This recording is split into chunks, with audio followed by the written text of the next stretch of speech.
Cocoa Cola நிறுவனத்தின் வாரிசும் கிரேக்க கோடீஸ்வரருமான algae David ஹாலோகிராஃப் நிறுவனத்தை நடத்தி வந்தார். இந்த நிறுவனத்தின் மாடலாக ஜேன் டோ என்ற பெண் நியமிக்கப்பட்டிருந்தார். இந்த நிலையில் ஜேன் டோ நீதிமன்றத்தில் வழக்கு தொடர்ந்தார். அந்த வழக்கு தொடர்பான மனுவில் அல்கிடேவிட் அவர் நிறுவனத்தில் நான் பணிபுரிந்து 3 ஆண்டுகளில் என்னை பலமுறை பாலியல் வன்கொடுமை செய்திருக்கிறார், பாலியல் துன்புறுத்தலில் ஈடுபட்டிருக்கிறார், அவர் மீது நடவடிக்கை எடுக்க வேண்டும் என தெரிவித்திருந்தார். இந்த வழக்கு லாஸ் ஏஞ்சல்ஸ் நீதிமன்றத்தில் நடந்து வந்த நிலையில் இந்த வழக்கு தொடர்பான தீர்ப்பு வெளியாகியிருக்கிறது. அதில் பாதிக்கப்பட்ட பெண்ணுக்கு $900 மில்லியன் நஷ்டஈடு வழங்க வேண்டும் என குறிப்பிடப்பட்டிருக்கிறது.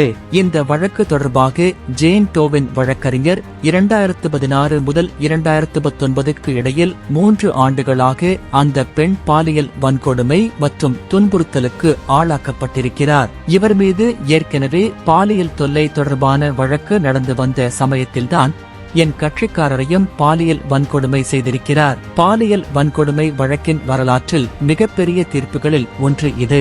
இவ்வளவு நஷ்ட ஈடு யாருக்கும் கொடுத்தது கிடையாது. அவருக்கு எதிராக தொடரப்பட்ட பல பாலியல் தொல்லை தொடர்பான வழக்குகளை அவர் எதிர்கொண்டிருக்கிறார் என தெரிகிறது.